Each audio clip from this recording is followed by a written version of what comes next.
सोचिए एक ऐसी नदी के बारे में जो सिर्फ पानी नहीं बहाती बल्कि जिंदगियां बनाती है और कभी-कभी तबाह भी कर देती है। आज हम दिकरों की कहानी जानेंगे। असम की एक ऐसी नदी जो अपने किनारे बसे लोगों के लिए उम्मीद भी है और डर भी। ये जो लाइन है ना, असम नदियों की भूमि, ये सिर्फ कहने की बात नहीं है। ये वहाँ की हकीकत है। वहाँ जिंदगी का हर पल नदियों के साथ ही चलता है। और आज हम बात करेंगे ऐसी ही एक नदी, दिक्रोंग की। तो चलिए सबसे पहले ये देखते हैं कि ये नदी आखिर आती कहाँ से है और जाती कहाँ है। इसका पूरा सफर समझते हैं, पहाड़ों से लेके मैदानों तक का। तो इसका सफर शुरू होता है अरुणाचल प्रदेश की ऊंची पहाड़ियों से। वहां से निकलकर ये नदी असम के लखीमपुर जिले में दाखिल होती है और फिर जाकर मिल जाती है विशाल ब्रह्मपुत्र में। पर यह सिर्फ एक नदी का बहना नहीं है, ये अपने साथ साथ एक पूरी संस्कृति को गढ़ती चलती है।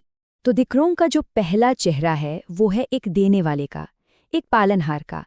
देखते हैं कि ये नदी अपने किनारे बसे लोगों को कैसे पालती पोसती है। देखिए, ये नदी जब बहती है तो अपने साथ सिर्फ पानी नहीं लाती, बल्कि लाती है खुशहाली। इसकी लाई हुई मिट्टी जमीन को इतना उपजाऊ बना देती है कि धान और सब्जियों की बम्पर फसल होती है। और तो और, नदी में पलने वाली मछलियां वो हजारों लोगों के रोजगार का जरिया है। सही मायनों में ये इस पूरे इलाके की लाइफलाइन है। तो मतलब ये हुआ कि घाटी में रहने वाले लोगों की पूरी जिंदगी, उनकी सुबह, उनकी शाम, सब कुछ इसी नदी के भरोसे चलती है। जब तक नदी शांति से बह रही है, तब तक जीवन भी चल रहा है। लेकिन हर कहानी के दो पहलू होते हैं, और इस कहानी का दूसरा पहलू अंधेरा है। एक ऐसा पहलू जो इस जीवन देने वाली नदी को एक विनाशक में बदल देता है। ये है दिक्रोंग का वो दूसरा खतरनाक चेहरा। और ये बदलाव आता है मानसून के साथ। मानसून का मौसम वो वक्त है जब दिक्रोंग का शांत सौम्य रूप एक भयानक और विनाशकारी रूप ले लेता है। असम के इस इलाके में मानसून का मतलब सिर्फ झमाझम बारिश नहीं होता, इसका मतलब होता है दिक्रोंग का रौद्र रूप। बारिश इतनी ज्यादा होती है कि नदी का पानी खतरनाक हद तक बढ़ जाता है और बस यहीं से शुरू होता है बाढ़ का तांडव। यही तो कुदरत का अजीब खेल है।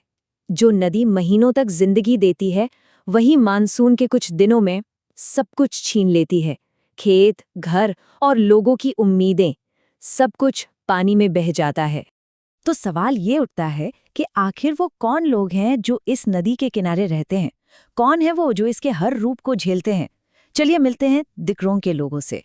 इस नदी के किनारों पर मुख्य रूप से दो समुदाय बसते हैं, मिसिंग समुदाय और असमिया समुदाय। और ये लोग सिर्फ यहाँ के बाशिंदे नहीं हैं, बल्कि इस नदी के सच्चे साथी हैं, जो इसके गुस्से और इसके प्यार दोनों को बखूबी समझते हैं।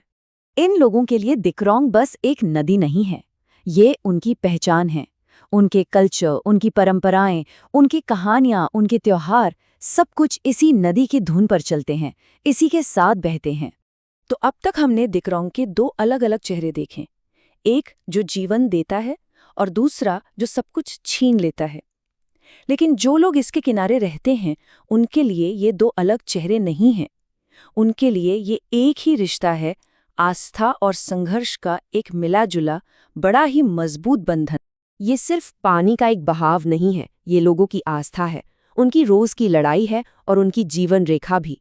ये एक ऐसा रिश्ता है जिसमें श्रद्धा भी है और डर भी।